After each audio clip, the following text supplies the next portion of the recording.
Empezamos de inmediato. La ministra de Gobierno mantendrá una reunión esta tarde con el Frente Unitario de Trabajadores, quienes expondrán sus inquietudes y desacuerdos en algunos temas. Paul Coello está en la Plaza de la Independencia, en el Centro Histórico de Quito, y nos cuenta más detalles. Hola, Paul, muy buenas tardes. Adelante, por favor. ¿Qué tal, compañeras en estudios, amigos televidentes? ¿Cómo están? Buenas tardes. Así es, con la intención de seguir dialogando con varios sectores, esta tarde la ministra de Gobierno mantendrá a las 2:30 una reunión con el Frente Unitario de Trabajadores para escuchar sus propuestas y sus desacuerdos respecto a algunos temas, como por ejemplo el precio en el alza de los combustibles y el acuerdo que tiene el gobierno con el Fondo Monetario Internacional. Nuestra compañera María Gracia Acosta ha preparado un informe respecto a este tema. Veamos. El gobierno continúa abierto al diálogo con los sectores sociales y gremiales y esta tarde se reunirá con el Frente Unitario de Trabajadores en un encuentro privado a puerta cerrada en el Ministerio de Gobierno.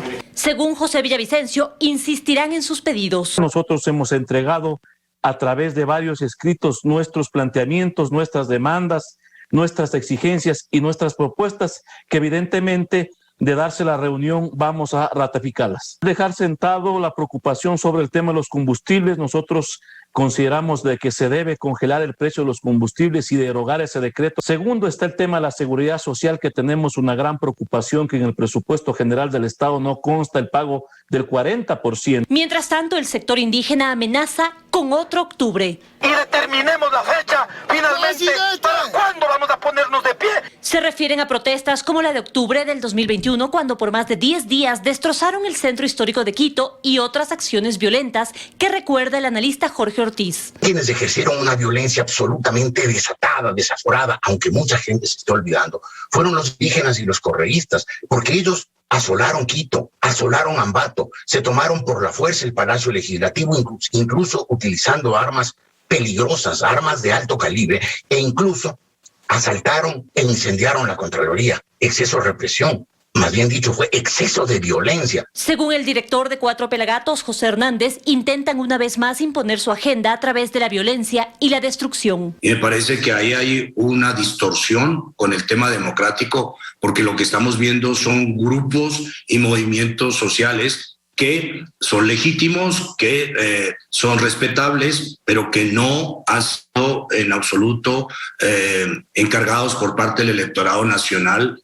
de llevar a cabo su programa político. Ellos coinciden en que si bien en una democracia es saludable la protesta social, lo visto en octubre no tiene nada que ver con acciones democráticas. Es saludable y es necesario que haya movimientos sociales y mediadores sociales que expresen malestar o quejas o reivindicaciones. Eso es muy válido. Lo que no es válido es pretender viabilizarlas mediante la violencia, mediante la amenaza, mediante el chantaje y mediante el asedio. Lo que hizo el señor Issa en el año 19 fue absolutamente un ataque contra la paz de este país, contra cientos de miles. Mientras tanto, el gobierno sigue abierto al diálogo, buscando alternativas de reactivación económica tras cumplir con el plan de vacunación e iniciar esta reactivación. En Quito, María Gracia Acosta, 24 horas.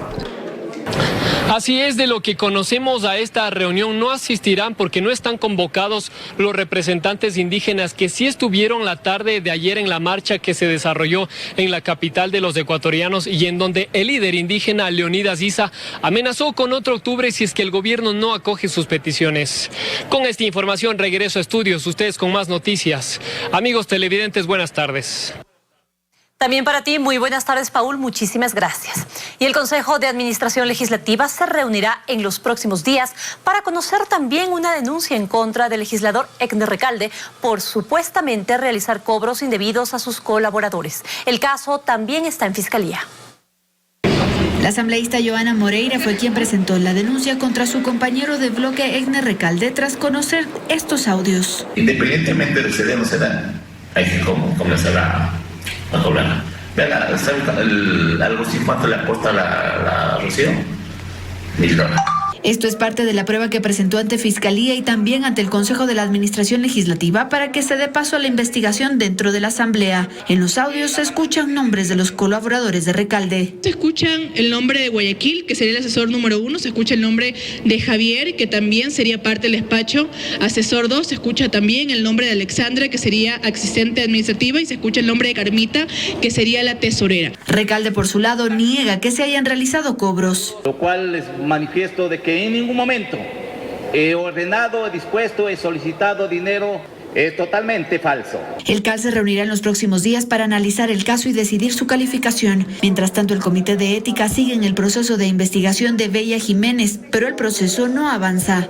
La suspensión de la sesión de calificación de pruebas y la cancelación de la audiencia de práctica de la prueba se debe a que algunas instituciones no han respondido al requerimiento del Comité de Ética. Debemos esperar la respuesta a todos los oficios para poder convocar a la práctica de la prueba. Hay quienes consideran que se deben tomar acciones urgentes. Necesitamos inmediatamente de que el CAL se pronuncie y emita una resolución. No demos una mala imagen al país de que hay un espíritu de cuerpo o se pretenda tapar o proteger a alguien. Lamentablemente ese es el legado de la Asamblea anterior, una reforma a la Ley Orgánica de la Función Legislativa que nos dejó trámites donde se extienden hasta casi 45 días los procesos. De lo que se conoce, la próxima semana podrían recibir a Bella Jiménez en el comité para su defensa. En Quito, Andrea Samaniego, 24 horas. Y continúa la audiencia preparatoria de juicio por el delito de delincuencia organizada en contra del expresidente Abdalá Bucaram y 6 personas más. En este momento nos trasladamos hasta el Complejo Judicial Norte de Quito con Daniela Valencia para que nos dé más detalles. Daniela, muy buenas tardes. Tú continúas, por favor. Buenas tardes, compañeras, amigos televidentes. Así es, desde las 10 de la mañana se desarrolla el segundo día de audiencia preparatoria de juicio en contra del expresidente Abdalá Bucaram, su hijo Jacobo Bucaram Puley, el israelí Sheyman Oren, el exagente metropolitano de tránsito Leandro Berrones y 3 personas más, esto por el delito de delincuencia organizada, lo que está relacionado con irregularidades en la negociación de 21.000 pruebas rápidas para la detección de COVID-19. Se espera que a lo largo de este día las defensas puedan replicar la acusación de fiscalía y también presenten las pruebas que podrían llegar a utilizar en caso de llegar a una etapa de juicio. El primero en tomar la palabra durante esta diligencia fue la defensa del exagente metropolitano de tránsito. Escuchemos. Pero es lo que nos ha dicho Fiscalía. ¿Para qué se organizaban? Es fundamental en este delito y no nos ha dicho absolutamente nada en su dictamen en Fiscalía. Lo que hoy vamos a solicitar es, en primer lugar, que se levante la medida de prisión preventiva que pesa en contra de Leandro Berrones.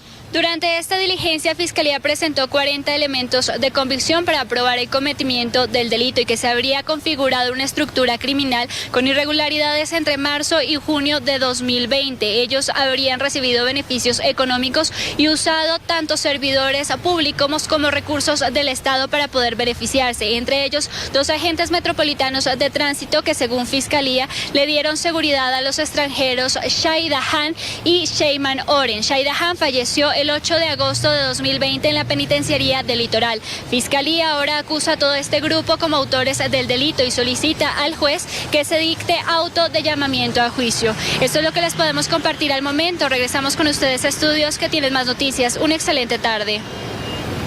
También para ti una excelente tarde, Daniela. Muchísimas gracias. Y 25 contratos de la Prefectura del Guayas por casi $4 millones están bajo la lupa de la Contraloría por presuntas irregularidades. La mayoría de ellos fueron firmados durante el periodo de Jimmy Jairala. El ente de control observa, por ejemplo, los pormenores de la organización de cabalgatas montuvias. No fueron pocas las cabalgatas montuvias que organizó la Prefectura del Guayas mientras Jimmy Jairala estuvo al mando entre 2009 y 2018. Durante ese periodo se convirtieron en una tradición del gobierno provincial.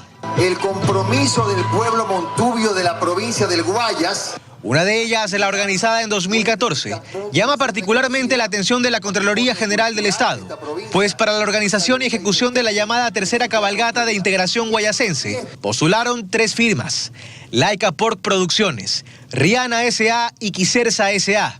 Las 3 buscaban hacerse con un contrato de $70.000 masiva, las 3 con una misma representante legal. La escogida fue Quisersa, que según la Contraloría no acreditaba experiencia como proveedor, ni presentó soportes de la gestión realizada. Sin embargo, esta misma compañía ganó otro contrato por $496.000 al año siguiente, en 2015, por realizar paseos fluviales, de los cuales, según la entidad, no hay constancia. Solo un video de 2 minutos y fotos repetidas. Estos son parte de los 25 contratos que son observados por la Contraloría, que suman $3,9 millones. 24 de ellos firmados entre 2014 y 2018, principalmente durante la administración de Jairala, que renunció en diciembre de 2018 para postularse a la alcaldía de Guayaquil y fue reemplazado en funciones por la entonces viceprefecta Mónica Becerra. Además, consta un contrato firmado en 2019 durante la administración de Carlos Luis Morales. El examen aprobado concluye que en todos se incumplieron requisitos de ley, como que los proveedores acrediten experiencia, y no se demostró los sustentos que justifiquen los desembolsos. Para obtener una versión nos comunicamos con Leonardo Toledo, uno de los abogados del exprefecto Jimmy Jairala. Aseguró que nos atenderá en su despacho la próxima semana. Los involucrados tienen 30 días para presentar descargos y Contraloría 60 días a partir de eso para concluir responsabilidades de ser el caso. En Guayaquil, Carlos Acoto, 24 horas. Que tenga el asiento. $19 millones fueron invertidos por el gobierno en una planta de procesamiento de bioinsumos agrícolas en el año 2013. La obra fue adjudicada a una empresa cubana sin que se realizaran estudios previos. La construcción quedó inconclusa y actualmente permanece abandonada. Nos enlazamos a esta hora con Martín Soto, quien se encuentra en Babahoyo, provincia de Los Ríos. Hola Martín, muy buenas tardes. Adelante, por favor. Buenas tardes, muchas gracias. Efectivamente, el proyecto para la producción de bioinsumos en la provincia de Los Ríos quedó paralizado totalmente y varias irregularidades contractuales. Para eso hemos preparado un reportaje. Así se ve desde la distancia la obra civil de la primera planta de bioinsumos que con la ayuda de Cuba se levanta en la provincia ecuatoriana de Los Ríos. De esta manera se promocionaba la obra en Ecuador y en Cuba como una solución a los problemas y los elevados costos de los agroquímicos para la agricultura local. La empresa La Biofam S.A., una estatal cubana, se adjudicó el contrato por $48 millones en 2013. Esto habría ocurrido sin estudios previos y sin un terreno donde construir la planta. Así consta en un informe especial de Contraloría, donde indica que el Ministerio de Agricultura entregó un anticipo de casi $19 millones, correspondiente al 40% del contrato. Esta planta viene realmente a cambiar la matriz productiva en Ecuador en el caso de la agricultura. En 2016, la empresa logró construir los galpones que en la actualidad lucen así, llenos de monte y abandonados, sin máquinas y la obra física inconclusa. La planta debía producir bioinsumos a base de microorganismos amigables con la naturaleza para cambiar los químicos por insumos orgánicos. Esta planta está ubicada aquí adentro de la Estación Experimental Pichilingue del INIAP, en Quevedo, provincia de Los Ríos, y fue otorgada en un comodato por 50 años. En un letrero deteriorado se evidencia el monto del contrato y el plazo de 730 días para su construcción. El Ministerio de Agricultura en 2019 terminó unilateralmente el contrato por incumplimiento en los plazos y del monto económico de 19 millones entregados a la empresa cubana La Biofam S.A., la Contraloría concluyó que $5.750.000 no han sido sustentados por la compañía. La planta quedó en total abandono a partir de 2016 y en la actualidad es un tema que se está tratando en la Comisión de Soberanía Alimentaria en la Asamblea Nacional. Es la información que tenemos hasta el momento. Continúen ustedes con más detalles. Muchas gracias. Seguimos en 24 horas. Ya mismo Andrea Samaniego nos va a informar desde la Asamblea el tratamiento de la proforma presupuestaria. Y además Luisa María Heredia sigue las acciones por la seguridad en Guayaquil. A propósito, hay un perjuicio al Estado de unos $500.000 por contrabando. Joana Ramos tiene los datos. Y hoy Diario El Universo cumple 100 años. Un ejemplo de ejercicio del periodismo. Diana Monroy nos hablará sobre eso. Ahora comenzamos con el tema de la Asamblea, pues para hoy está convocado el Pleno de la Asamblea Nacional para analizar la proforma presupuestaria 2021. Andrea Samaniego nos cuenta más detalles. Hola Andrea, muy buenas tardes. En el siguiente gráfico. Gracias, ¿cómo están? Muy buenas tardes. Así es, el día de hoy la Asamblea Nacional debe tomar una decisión respecto de la proforma presupuestaria 2021. El informe que llegó aquí al Pleno de la Asamblea Nacional tiene 9 recomendaciones y fue un informe alternativo al que realizó la Comisión de Régimen Económico el pasado 3 de septiembre. Esta proforma es una proforma prorrogada que ha sido cuestionada por no tener un plan nacional de desarrollo. El gobierno ha mencionado que lo hará para la proforma que regirá en el 2022 y que será presentada en octubre próximo. Aquí la Asamblea tiene que decidir si observa la proforma o la aprueba. UNES, Pachacutic y Social Cristianos no darán sus votos para aprobarla. Escuchemos lo que nos dijo Esteban Torres al respecto.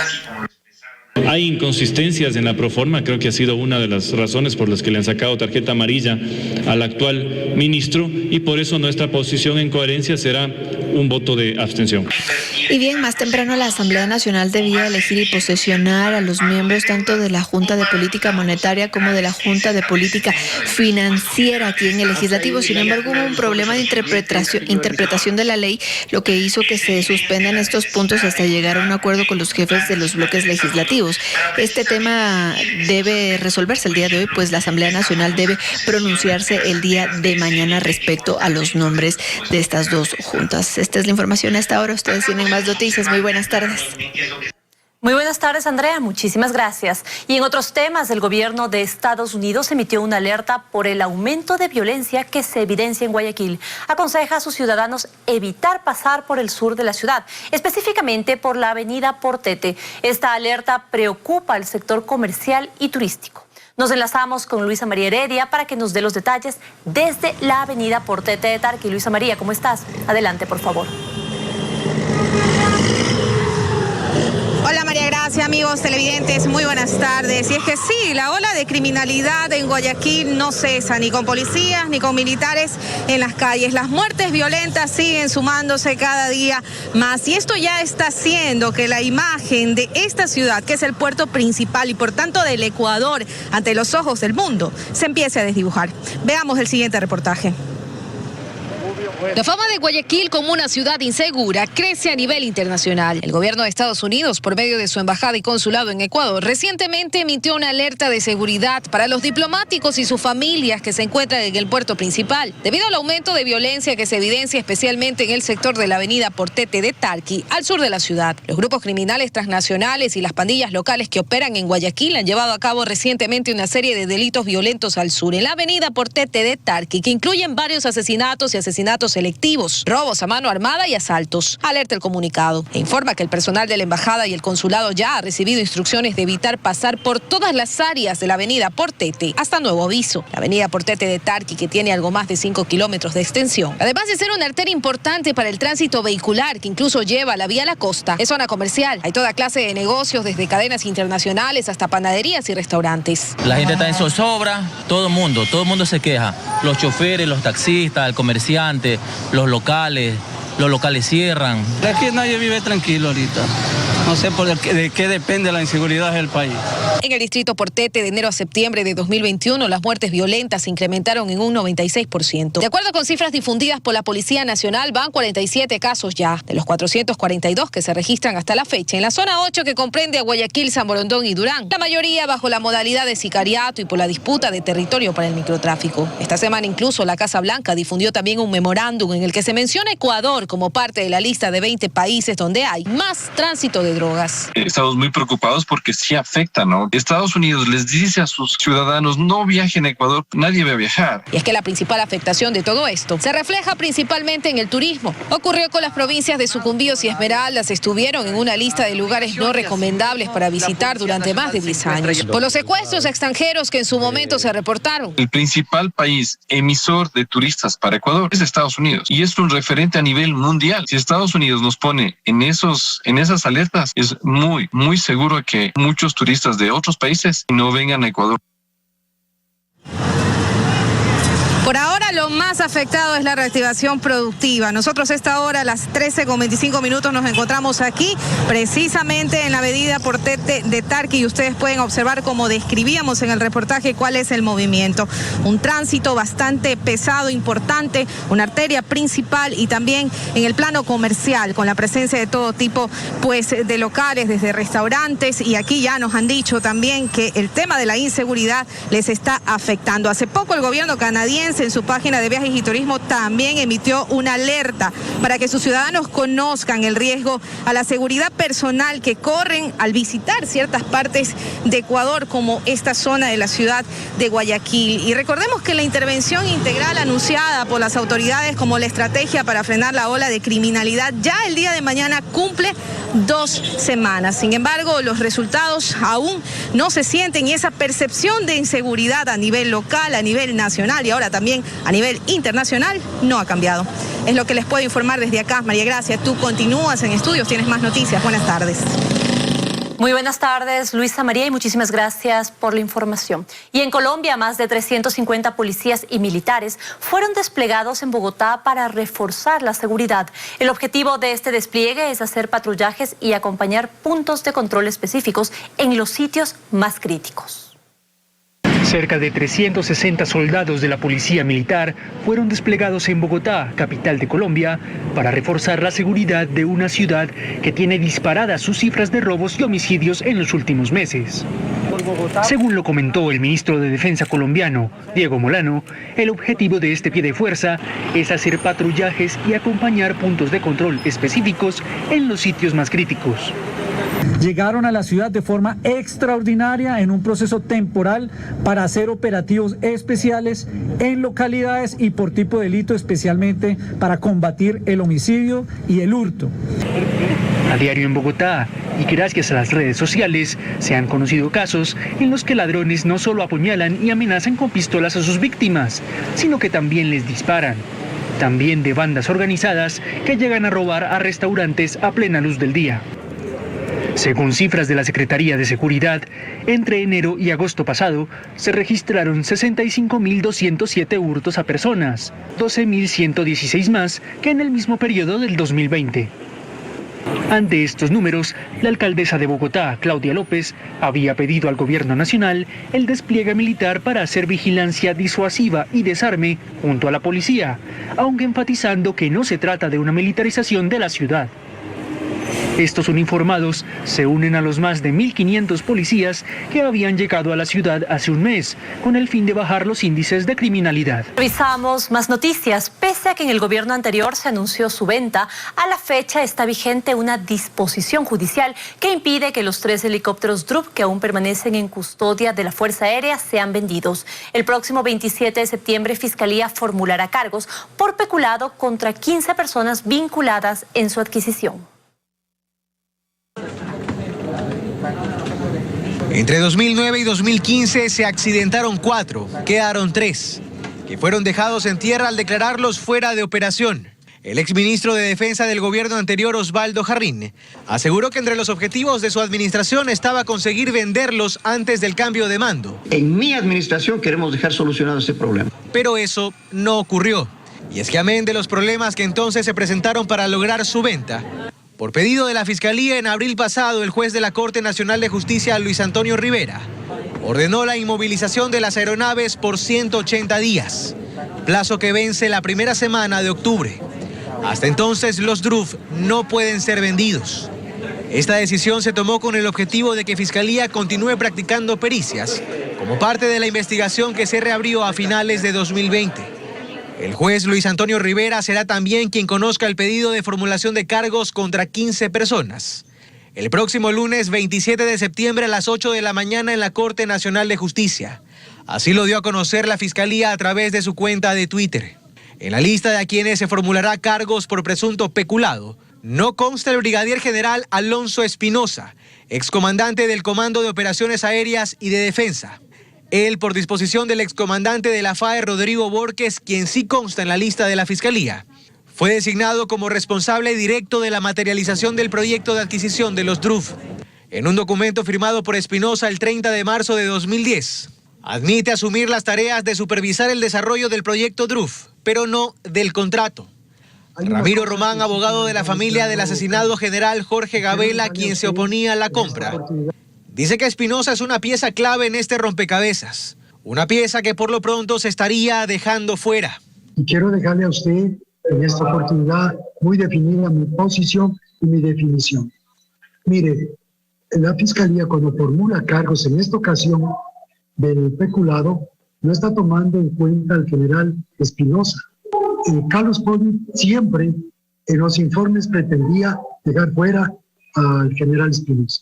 En septiembre de 2018, Espinosa compareció a la comisión ocasional que se conformó en la Asamblea para investigar el asesinato de Jorge Gabela ocurrido en 2010. Ahí dijo no haber estado de acuerdo con la adquisición de los helicópteros, pues admitió que tenían serias deficiencias. Reconoció entonces que sí mantuvo divergencias con Gabela, pero negó haberlo perseguido como denunció en su momento su familia. Espinosa se ha mantenido alejado de la opinión pública durante los últimos años. En Guayaquil, Carlos Acoto, 24 horas. Se realizó la segunda reunión entre el ministro de Energía con las empresas petroleras que operan en el país. En el encuentro se analizó el seguimiento a los compromisos para aumentar la producción de petróleo en 40.000 barriles más, que alcanzaría a los 526.000 barriles. Actualmente la producción de petróleo alcanza en promedio los 486.000 barriles por día. De esta cifra, el 80% corresponde a la empresa estatal Petroecuador, mientras que el 20% restante es producido por las dos empresas privadas que mantienen sus operaciones en el país. Ha sido una reunión productiva en el sentido que hemos hecho una revisión pormenorizada de cada una de las empresas y sus compromisos con relación a la meta que nos ha propuesto el señor presidente de la República, meta que debo ratificar que la vamos a cumplir. Y yo creo que el compromiso de cada una de las empresas, incluyendo Petroecuador, la empresa estatal, es firme, contamos con ello y llegaremos a los primeros días de enero con ese incremento previsto en la producción. Y un nuevo golpe al contrabando se dio esta mañana en uno de los puertos privados de Guayaquil. $500,000 sería el valor de la mercadería que se decomisó. Nos contactamos con Joana Ramos, quien está en el Trinipuerto. Hola Joana, muy buenas tardes. Adelante, por favor. ¿Qué tal, María Gracia? Amigos en casa, muy buenas tardes. La novedad, este contenedor proveniente de China habría traído artículos no declarados, lo que podría significar una defraudación al fisco. La semana pasada también se encontró un contenedor con una defraudación cercana al $500,000. Les tenemos un reportaje al respecto, veamos. Las similitudes con un caso anterior hicieron sospechar a la aduana y no se equivocaron. Al interior de este contenedor proveniente de China se encontraron artículos no declarados. Y hay más novedades. Este contenedor es del mismo importador, viene del mismo lugar y tiene el mismo agente aduanero que la semana pasada fue encontrado también con carga no declarada. Dentro del manifiesto se había mencionado exclusivamente la presencia de carteras. Sin embargo, ya se puede detectar que hemos encontrado zapatos. El decomiso anterior evitó un perjuicio al Estado cercano al $500,000 y se estima que en esta ocasión sería de igual o mayor valor. Se ha podido determinar que existe más del 50% de este contenedor con mercancías que no están declaradas, que igualan fácilmente o tal vez podrían superar el decomiso de la semana anterior. Este mismo importador habría logrado ingresar antes al menos una docena de contenedores. Efectivamente, ya todos estos antecedentes nos dan la pauta a nosotros para hacer un seguimiento minucioso de este importador, pedir a través del Servicio Nacional de Aduanas la trazabilidad, el número de contenedores. Los artículos son distribuidos y vendidos a locales del centro de Guayaquil. Por este caso y el anterior de la semana pasada, se abrió una investigación por los delitos de defraudación aduanera y falsificación de marca. El importador no ha reclamado sus contenedores a la fecha y de comprobarse el delito, se emitirán boletas de captura. Por este caso y el anterior registrado la semana pasada, se iniciaron ya investigaciones por una posible defraudación aduanera. Nosotros les tendremos todos los detalles en la siguiente emisión. Con esto siguen ustedes con más información en Estudios. Muy buenas tardes. Muy buenas tardes, Joana, y muchísimas gracias. Estaremos pendientes. Una riña entre 3 privados de libertad del Centro de Detención Provisional del Inca en Quito encendió las alarmas. Policías, militares y bomberos acudieron al sitio en donde se evitó el amotinamiento de los 1.178 presos que se encuentran en este centro. Belén Merizalde informa. El motivo de la riña habría sido sentimental. 3 privados de libertad alteraron el orden al interior del Centro de Detención Provisional del Inca en el norte de Quito. Aunque en esta ocasión no se registró el uso de armas blancas, uno de ellos fue trasladado a una casa de salud por la fuerza de los golpes. El operativo policial que se realizó con unidades especiales al interior evitó que esto se genere con mayor gravedad y efectivamente retomamos ya el control. Al momento se encuentra personal policial realizando el conteo de los PPLs. El percance ocurrió en el pabellón Guerreros de Luz, hasta donde ingresaron miembros de la policía, el ejército y también los bomberos para realizar una requisa. Lo que se hizo es una requisa, nos encontramos al momento trabajando para evitar que se encuentren armas blancas o armas de fuego al interior. En este centro de detención provisional se encuentran recluidas 1.178 personas, cuando su capacidad es de apenas 500. Aquí, lastimosamente, por el hacinamiento y por el tema que ustedes conocen, que es de dominio público, tenemos personas con sentencias altas, pese a que es un centro de detención provisional. Las autoridades continúan trabajando para garantizar la seguridad al interior de los centros carcelarios. Esto mientras el país continúa enfrentando una crítica situación penitenciaria.